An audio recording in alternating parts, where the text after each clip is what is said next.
여러분 기도해 주시는 은혜 가운데 단기 선교행 잘 다녀왔습니다. 이번 수요일에 보고 예배가 있겠습니다만은 잠깐 영상 보도록 하시겠습니다. 이렇게 함께 우크라이나 국기 들고 우크라이나 사람들과 함께 교제했습니다. 복음 팔찌를 가져갔는데 프랑스에서는 전도를 못하게 돼 있어요. 네, 우크라이나 분이 복음 팔찌를 열심히 설명을 해주시더라고요. 하나님의 은혜가 우리들에게 있는 것을 확인할 수 있었습니다. 준비해 주시고 또 함께 해주셨던 선물도 나누고 사랑의 교제를 나누면서 마치 한 식구가 됐던 느낌이었고요. 우크라이나의 어려움을 보면서 우리라고 저렇게 되지 말라는 법이 없는데 하나님의 은혜 가운데 함께 나가는 삶이 필요하다는 생각하게 되었었습니다. 같이 손 붙잡고 우크라이나 동요도 불렀습니다.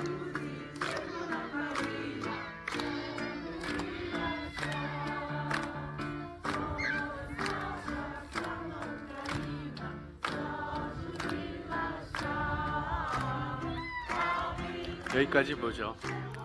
예, 더 멋진 그리고 재미있는 영상들이 준비되어 있습니다. 수요일 날 또 뵙도록 하겠습니다. 그런데 그 우크라이나 분들이 굉장히 그 삶의 수준들이 있는 분들이시고 우리 이렇게 음식 받으러 오시는 분들이 우크라이나에서 가난했던 분들이 아니에요. 저기 프로축구 선수도 와서 음식을 받을 수밖에 없는 상황이 되신 거죠. 또 잠깐 휠체어에 앉아 계셨던 분은 우크라이나 그 장애인 탁구 선수셔요. 얼마나 그 삶들이 아프게 무너져 있는지 힘들었었습니다. 그런데 함께하는 사랑 속에 또 여러분들이 그동안 기도해 주셨던 우리 어려움 당했던 형제님의 가족들과 함께 저희들이 이렇게 함께 여행하면서 격려하면서 1박 2일 수련회를 했는데 하나님이 주신 은혜가 있었던 것을 고백하게 됩니다. 사랑으로 하나가 될 수 있다는 것은 큰 아름다운 축복인 것 같습니다. 근데 이 프랑스의 상황을 보면서 여러 가지로 정말 고민을 하게 됐었습니다. 본누벨 교회가 한 300명 정도 모이시게 되었더라고요. 2013년도에 갔을 때는 400명이었어요. 한 100명 정도가 나이가 드셔서 돌아가신 거예요. 30년 전에 개척했던 교회, 그 교회는 몽골 사람들도 오시고요. 또 알바니아 사람들도 오시고 다양한 사람들이 모여서 또 예배 드리고 있는 그런 모습도 볼 수 있었습니다만은 노쇠해가는 모습을 지울 수가 없었습니다. 하지만 이분들이 중요한 결단을 가지고 신앙생활을 하더라고요. 알자스 지역은 이게 독일, 그러니까 신성 로마 제국, 독일 영향 속에 있었다, 프랑스 됐다, 독일 됐다, 프랑스 됐다 이랬던 곳이어서 국가 지원이 있는 곳입니다. 뭐냐면 교회에 대한 국가 지원이 있어요. 캐톨릭은 물론이고요. 프랑스가 캐톨릭 국가니까요. 그런가 하면 우리 그 루터란 또 성공회 또 우리 개혁교회까지 교회를 유지하고 보수하는 지원들을 국가가 해줍니다. 심지어는 이슬람이 모스크를 지어도 지원을 합니다. 그런데 우리가 만났던 본누벨 교회는 지원하지 않습니다. 왜냐하면 복음주의, 그래서 하나님의 말씀을 전하는 일과 말씀을 붙드는 일을 하고 있는 것을 우선하고 있어서 거기서는 정식 종교로 인정하지 않습니다. 하지만 그들이 복음을 전하며 자신의 삶을 살아가고요. 저희들을 환대해 주셨던 분들이 제가 머물렀던 집은 내년에 80세 되시는 할머니 집이었어요. 남편도 돌아가시고 혼자 지내시는데 저희를 환대해 주셨어요. 죄송한 게 저녁 늦게 들어오는데 그때까지 기다렸다가 뭐 좀 필요한 거 없냐고 차라도 한 잔 마시겠냐고 물어봐 주시곤 아침 일찍이 80대신 할머니가 차려주는 밥을 먹다 왔습니다. 9일째 계속 그러려니까 미안한 마음이 정말 드는데 정말 그 복음 전하는 순례자들을 섬겼던 초대교회로부터의 전통을 아름답게 이어가고 계시는 분들이었습니다. 힘이 없어졌다고 생각하는 일이 맞는 것일까 하는 생각도 해보게 됩니다. 아마 그럴 것 같습니다. 프랑스에 일어난 교회들의 약화는 무시할 수 없는 일일 것 같습니다. 그러나 하나 분명하게 보게 되는 것이 있습니다. 교회는 약해져도 그리스도인은 약해지지 않는 거예요. 여러분, 우리 한국도 교인들의 숫자가 줄어간다는 얘기 가지고 우리도 힘을 잃어버리면 안 된다고 생각합니다. 끝까지 복음을 붙들고 살아가는 사람이 있을 때 하나님이 주신 은혜의 영광이 여러분과 여러분의 가문 안에, 자녀들 안에, 오고 오는 세대 속에 이루어질 하나님의 영광으로 드러나게 될 줄 믿습니다. 우리가 그 믿음으로 나가는 용기를 가질 필요가 있다고 생각하게 됩니다. 오늘 본문에는 큰 무리의 찬양이 등장합니다. 사실 오늘 본문 말씀은 성경에 인을 떼는 장면, 어린 양이 봉인한 이를 떼며 하나님의 비밀을 알려주는 가운데 마지막 일곱째 인이 떼어지기 전에 있는 장면입니다. 그래서 일곱 나팔 재앙과 대접 재앙이 이루어지는 세상에 대한 하나님의 심판이 쭉 나오기 전에 하나님이 무엇을 하시냐 하면 하나님의 백성을 인치십니다. 구별하십니다. 표시를 두고 구별하십니다. 여러분, 여러분의 이마에 예수 그리스도의 이름이 써 있는 것을 믿으십니까? 예, 하나님이 사인을 다 해놓으신 거예요. 거울 보고 이렇게 안 나온다고 너무 걱정하지 않으셔도 돼요. 예, 잘 안 보이시면 아마 이쪽에다가 메이드 인 지저스 이렇게 찍어 놓으셨을 거예요. 하나님이 우리를 주님의 은혜 가운데 구별하시고 하나님의 백성으로 축복하시는데, 재앙이 쏟아부어지기 전에 인으로 구별하시며 푸른 풀과 인 맞은 자는 해하지 말라고 황충이 때에도 명하시는 하나님의 말씀을 보게 됩니다. 자, 근데 장면이 어떤 장면이냐면, 이 장면은 마지막 때의 역사의 최후가 이룰 장면이에요. 창조로부터 시작했던 하나님의 역사의 마지막 장면이 오늘 본문에 등장하는 것입니다. 상징적인 14만 4천, 하늘의 수는 이스라엘의 14만 4천 명이에요. 그런데 땅의 수는 아무라도 능히 셀 수 없는 각 나라와 족속과 백성과 방언으로부터 누구도 셀 수 없는 수많은 무리가 구원을 받습니다. 할렐루야. 손에 종려가지를 들고 거룩한 세마포 옷을 입고 하나님을 찬양하는 영광의 무리.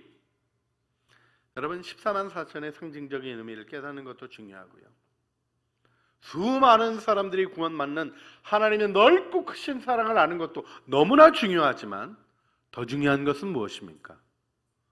바로 여러분 한 사람 한 사람이 그 무리에 서야 한다는 것입니다.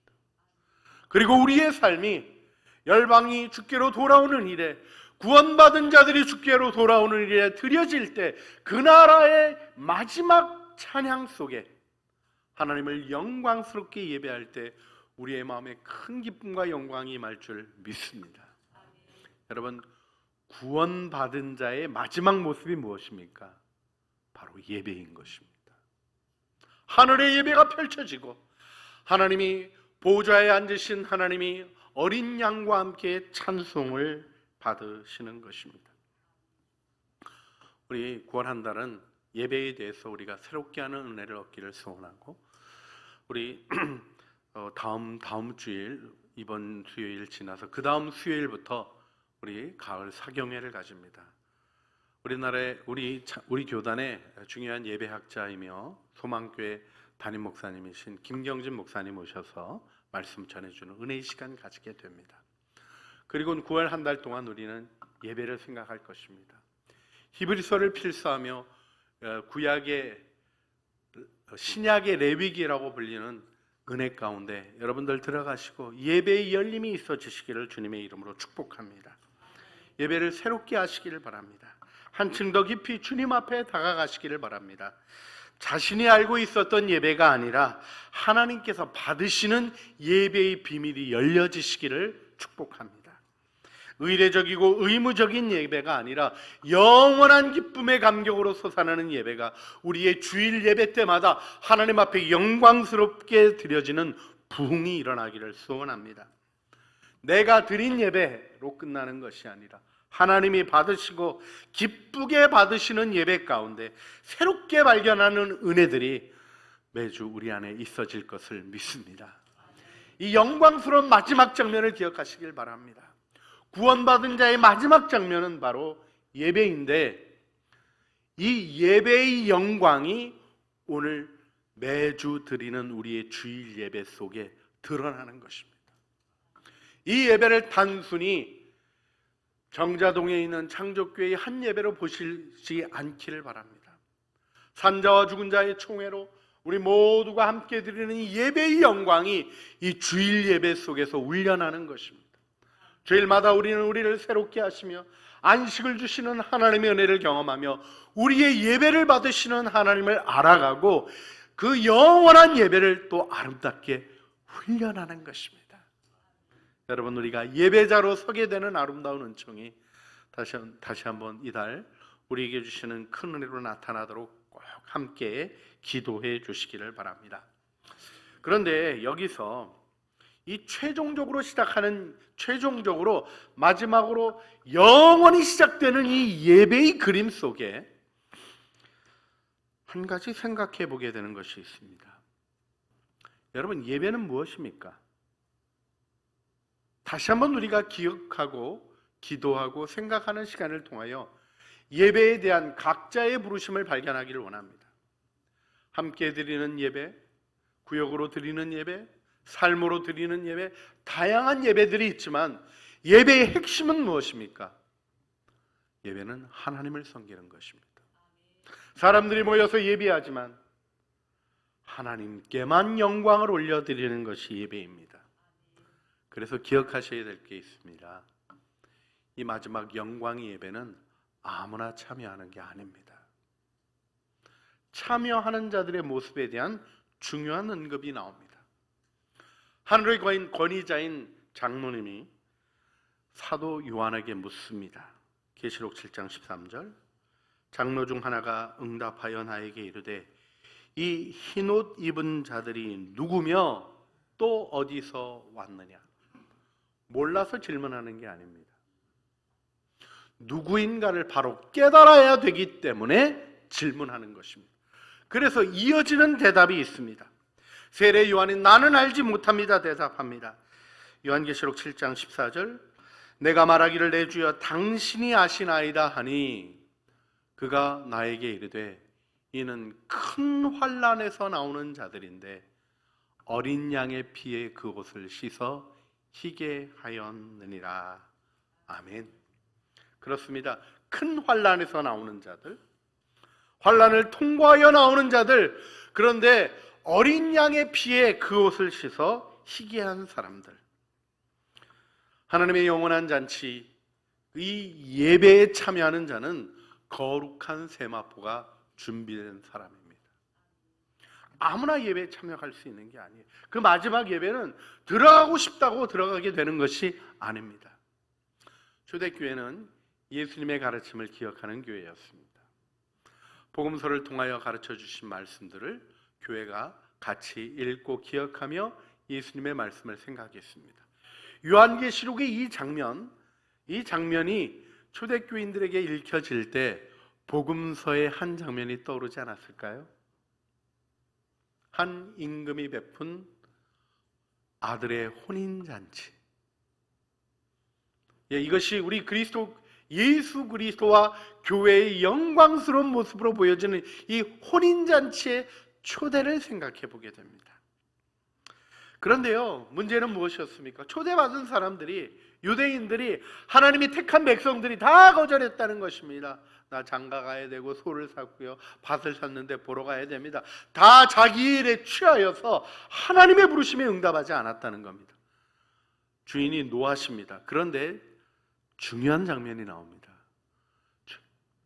주인은 준비한 혼인잔치에 사람들이 채워지기를 원하셔서 종들을 보내서 길에 나가서 만나는 사람들 다 데려오라고 합니다. 여러분, 하나님이 구원을 크게 여셨기에 우리 모두가 구원의 영광에 참여할 수 있는 은혜를 그리스도 안에서 얻게 된 것입니다. 그런데 조금 낯선 장면이 그 천국잔치 비유에 등장하죠. 마태복음 22장 11절로부터 12절 말씀을 보면 임금이 손님들을 보러 들어올새 거기서 예복을 입지 않은 한 사람을 보고 이르되 친구여 어찌하여 예복을 입지 않고 여기 들어왔느냐 하니 그가 아무 말도 못하거늘 하는 말씀이 기록이 되어 있습니다. 자, 어디서 데려왔습니까? 길에서 데려왔어요. 강권하여 데려왔어요. 예복 준비할 시간이 있었습니까? 없었습니까? 없었어요. 그런데 왜 예복 입지 않았냐 그랬더니 아니 뭐 예복 입을 시간이 없었는데 이런 얘기하는 게 아니라 이 사람이 아무 말도 못했다는 겁니다. 이게 어떤 그림인지를 이해하셔야 됩니다. 우리 주님이 혼인잔치에 들어올 이들을 위하여 예복을 다 준비하신 거죠. 들어오는 자마다, 그래서 이 잔치에 오겠다고 응답한 자마다 예복을 입혀주신 겁니다.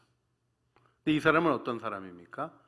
잔치 좋다니까 자기 마음대로 들어온 사람입니다. 주인의 초대의 방식을 따르지 않고 자기가 하고 싶은 대로 잔치의 음식 때문에 잔치가 좋다니까 그냥 들어온 사람입니다. 여러분, 영원한 예배 참여하고 싶다고 참여하는 게 아닙니다. 예복이 준비되어 있어야 합니다. 그 예복은 우리의 노력으로 준비하는 게 아닙니다. 우리의 힘으로는 하나님의 거룩한 잔치에 참여할 예복을 준비할 능력이 없습니다. 그래서 어린 양의 피에 그 예복을 빨아 희귀한 자라는 매우 상징적인 말씀이 들어있는 것입니다. 그렇죠. 여러분, 정상적으로 예배 드리는 자, 하나님의 구원을 받은 자, 무엇으로 구원받습니까? 죄를 고백하고 보혈로 씻김을 받은 자, 하나님의 은혜 가운데 예수 그리스도의 보혈로 용서함을 받은 자들이 구원받은 자로 예배하는 것입니다. 할렐루야. 여러분이 그 은혜를 분명히 아는 사람으로 신앙생활 하시길 바랍니다. 교회가 좋아서 다니는 것 아닙니다. 교회가 좋은 것보다 더 중요한 게 있는 거예요. 만남이 좋은 것보다 더 중요한 것이 있는 거예요. 하나님이 주신 구원의 혜택보다 더 중요한 것이 있습니다. 제대로 구원을 받으려면 예수 그리스도의 보혈을 의지해야 하는 것입니다. 그렇습니다. 그래서 주님은 이 모습 속에서 우리의 예배를 알려주고 계신 것입니다. 그런데 중요한 것은 무엇입니까? 바로 이 구원받은 자들의 예배의 자리가 하나님이 축복하시는 하나님의 장막이 펼쳐지는 곳이라는 것이에요. 그런데 이 축복의 장면을 보기 전에 한 가지 먼저 짚어야 될 게 있습니다. 어린 양의 피에 옷을 빨아 희귀한 사람들이라는 이 표현 앞에 어떤 문장이 있었죠? 이들은 큰 환난에서 나오는 자들인데, 여러분, 신앙생활은 환난에서 나오는 것입니다. 좀 더 정확하게 표현하자면 환난을 통과하여 하나님 앞에 나가는 것입니다. 여러분, 주님 앞에 나오는 일이 쉽습니까? 어렵습니까? 뭐 이제는 딱 틀이 잡혀서요 아무 문제 없어요 그러실지 모르겠어요. 그러나 예배에는 언제나 도전이 있습니다. 하나님께 예배하는 데는 마음을 버겁게 하는 일들이 있습니다. 삶의 곤고함이 찾아옵니다. 육신의 연약함이 찾아옵니다. 내 힘으로는 견딜 수 없는 어려움들이 우리를 내리누르는 경험들이 있습니다. 그런데 큰 환난에서 나오는 자들, 이 말씀이 마지막 때에 큰 환난을 통과한 자들에 대한 그림이긴 합니다만 그 그림 속에 우리의 현재의 삶의 이야기가 담겨 있는 것입니다. 오늘도 여러분 주님 앞에 나올 때 여러분의 삶에 고민들이 있으셨을 것입니다. 재정적인 어려움이었을까요? 관계의 아픔이었을까요? 육신의 병이었을까요? 주님 앞에 나가는 것이 쉽지 않게 느껴지는 것들이 있는 것이죠.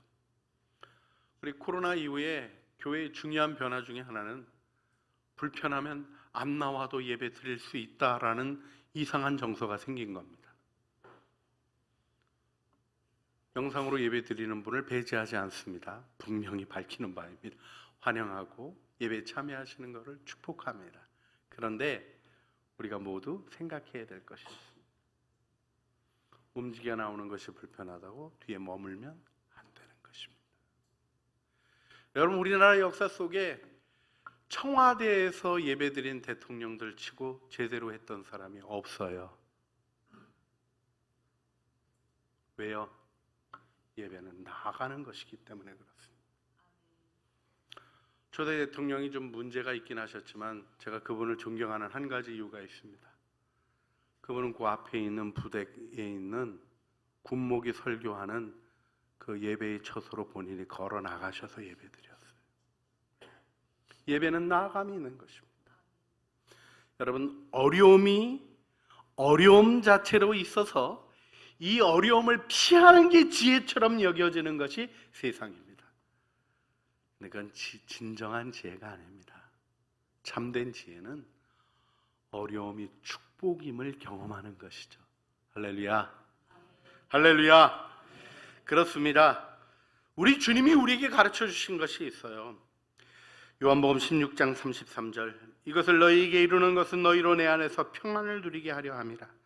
세상에서는 너희가 환난을 당하나 담대하라. 내가 세상을 이기었노라. 여러분도 환난을 이기는 주님의 자녀들, 예수 그리스도의 제자로 축복받은 줄 믿습니다. 우리 옆에 있는 사람들 격려해 주시겠습니다. 환난을 이기고 통과합시다. 그렇습니다. 분명한 것이 있어요. 여러분, 예수 제대로 믿으려면 어려움이 있는 거예요. 뭐라고 기록되어 있습니까? 디모데후서 3장 12절 말씀. 무릇 그리스도 예수 안에서 경건하게 살고자 하는 자는 핍박을 받으리라. 이 마지막 문장이 서술 문장이에요. 받을지 모르겠다 가정하지 않습니다. 그냥 진리 서술이에요. 예수 그리스도 안에서 경건하게 살고자 하는 자, 바르게 예배드리고자 하고 하나님 앞에서 바른 삶을 살고자 하는 자는 핍박을 받는다는 거예요. 박해를 받는다는 것입니다. 그러나 사도 바울은 로마서 5장 3절로부터 4절 무엇이라고 증언합니까?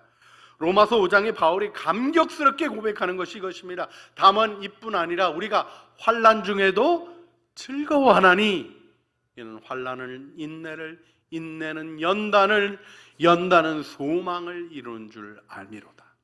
진정한 소망은 환난을 통과한 자의 영광이라는 것입니다. 여러분, 우리의 마지막을 성경은 불로 시험한다고 가르쳐 줍니다. 고린도전서 3장 13절 14절 말씀입니다. 마지막 날 각 사람의 공적이 나타난다고 이야기하십니다.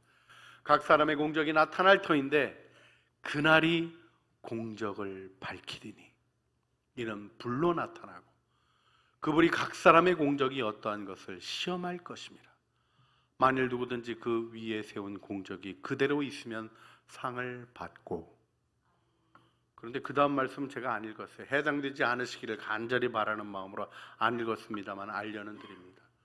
불타면 구원을 받기는 하는데 부끄러움 가운데 구원을 받을 것이다, 이렇게 얘기하고 계세요. 여러분, 영광의 구원을 원하십니까? 아니면 부끄러운 구원을 원하십니까? 겨우 천당에 들어가는 거, 그것이 여러분의 삶의 목표입니까? 아니면 영광의 예배에 참여하여 하나님을 높이며 하나님이 기뻐하시는 무리로 하나님 앞에 서기를 원하십니까? 어려움을 피하는 게 지혜가 아닙니다. 여러분, 다이아몬드가 원광석일 때는 빛나지 않습니다. 갈고 닦아야 하는 것이죠. 그렇습니다. 우리가 사람이 사람을 날카롭게 한다고 옆에 우리를 가는 사람이 있게 돼요. 할렐루야. 그 왼수가 없어지면 안 갈리는 거예요. 그걸 꼭 기억하셔야 됩니다. 부대끼는 것들 속에서 내가 하나님 앞에 하나님을 바라보는 믿음으로 나가면 통과하여 보석이 되는 것이죠. 여러분, 쇠가 그냥 있으면 녹슬고 못 쓰는 쇠덩어리, 그런데요, 불에 달고 쳐대면 어떤 일이 일어납니까? 강한 도구가 되는 것이죠. 원유가요, 있는 그대로 보면 시커먼 겁니다. 하지만 열을 가하고 정화하면 엔진을 움직이는 연료가 되는 것이죠. 너무나 명백한 것입니다. 우리의 삶에서 하나님의 고난, 하나님이 허락하신 연단을 통과하여 큰 환난으로부터 나오며 그 환난 가운데 우리 연약하거든요. 넘어질 때 있을까요? 없을까요? 있어요. 그래서 그리스도의 보혈이 있는 것입니다. 예수님이 기꺼이 우리를 위하여 자신의 보혈을 흘려주시는 영광이 바로 거기에 있는 것입니다. 이번 단기 선교여행 마지막으로 돌아오는 비행기 타러 오는 길에 다름슈타트 우리 개신교 마리아 수녀회를 방문을 했었습니다. 전후에 2차 세계대전 후에 여인들이 모여서 독일이 600만 유대인들을 학살한 것을 회개하며 하나님 앞에서 공동체를 형성했어요. 이 여자분들이 예배당을 지었어요. 너무 놀라웠습니다. 그리고 또 다시 지은 예배당의 본당에 있는 상징적인 그림을 볼 수 있었습니다. 화면 좀 올려주시겠어요? 제대가 있고 제대 위에 십자가에 고난당하신 예수님이 있습니다.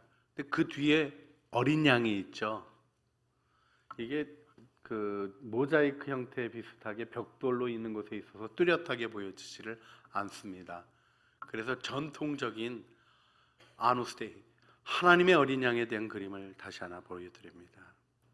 심장에서 우리를 위하여 피를 쏟아내시는, 우리의 성찬으로 하나님의 은혜를 얻게 하시는 그 피를 쏟아내시는 어린 양의 그림, 이것은 고통당하신 예수님의 그림이 아니라 승리하셔서 빛나는 영광 속에 계신 예수 그리스도의 모습입니다.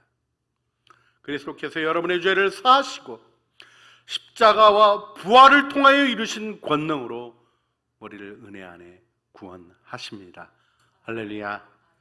그래서 바로 그 예배의 자리에 하나님의 장막이 펼쳐지는 겁니다. 여러분, 무슨 장막 성전 이런 얘기는 이단들이나 하더라고요. 근데 여러분 기억하셔야 될 것이 있어요. 마지막에 하나님 우리의 위에 장막을 펴십니다.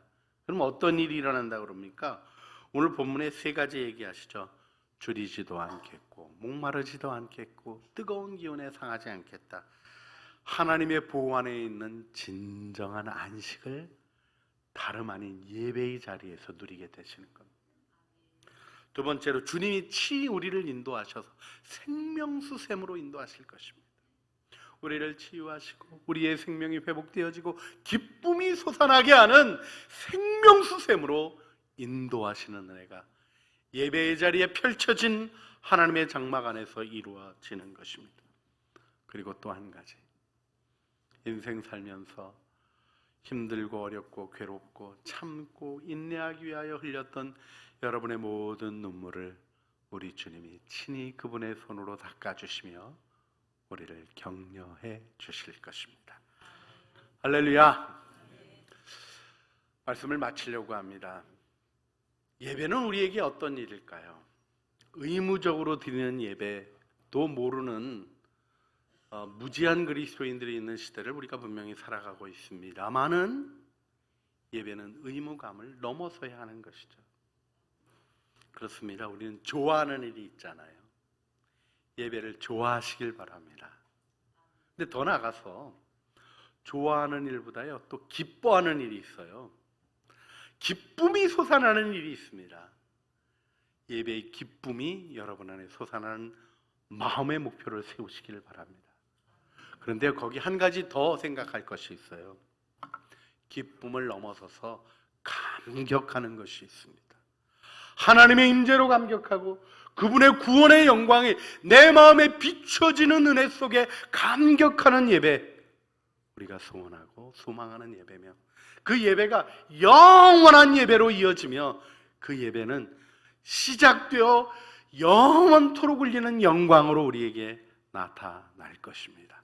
그래서 이 시간 우리 마지막으로 찬양 부를 때는 보좌에 앉으신 하나님 찬양할 건데요, 예배 시작 때 부르는 그 찬양이 다름이 아니라 우리 하나님, 구원하시는 하나님을 찬양하며 그 영광의 예배 가운데 참여함을 고백하는 아름다운 화답송입니다. 우리가 이를 마음에 두고 먼저 주님 앞에 기도하기를 원합니다. 주님, 내가 어린 양의 피로 내 옷을 준비하여 예복이 준비되어 있는 거룩한 세마포 옷을 입고 주님을 만나는 영광의 예배자가 되게 하여 주시옵소서. 환난을 통과하고 하나님이 내 삶에 이루시고자 하시는 아름다운 목적을 이룬 영광으로 주 앞에 서게 하여 주시옵소서. 그 예배자 위에 펼치시는 하나님의 영광의 장막을 누리는 복된 구원의 기쁨 안에 있게 하여 주시옵소서. 우리 주여 한번 부르짖어 주님 앞에 기도하시겠습니다. 주여, 사랑과 은혜가 풍성하신 아버지 하나님, 우리 주님 앞에 나왔습니다. 저희들의 예배를 축복하시고 이 영광의 예배 속에서 하나님을 알아가는 은혜를 열어주시기를 원합니다. 하나님, 우리가 이 예배에 하나님 그 영원한 예배에 참여하여 하나님을 기쁘시게 하는 자로 서기를 소원합니다. 우리를 그 은혜 안에 인도하여 주시고 매 주일 예배마다 하나님 이 열려지는 영광의 예배의 의미를 깨달아가게 하여 주시고 근총 안에 서게 하여 주시옵소서. 우리 구주 예수 그리스도의 이름으로 기도합니다. 아멘. 다 같이 일어서서 부르시겠습니다. 영광의 보좌를 바라보시겠습니다. 보좌에 앉으신 하나님, 내가 사랑합니다. 보좌에 앉으신 하나님, 찬양합니다.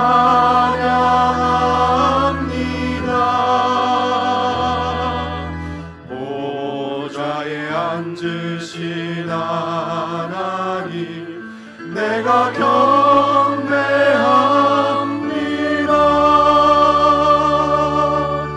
보좌에 앉으신 하나님, 예배합니다.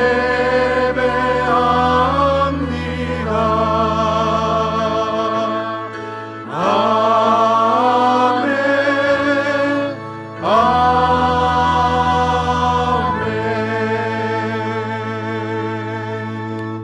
이일 후에 내가 보니 각 나라와 족속과 백성과 방언에서 아무도 능히 셀 수 없는 큰 무리가 나와 흰옷을 입고 손에 종려가지를 들고 보좌 앞과 어린 양 앞에 서서 큰 소리로 외쳐 이르되, 구원하심이 보좌에 앉으신 우리 하나님과 어린 양에게 있도다 하니, 모든 천사가 보좌와 장모와 네 샘물 주위에 서 있다가 보좌 앞에 엎드려 얼굴을 대고 하나님을 경배하며 이르되, 아멘. 찬송과 영광과 지혜와 감사와 존귀와 권능과 힘이 우리 하나님께 세세토록 있을지어다. 아멘 하더라. 아멘.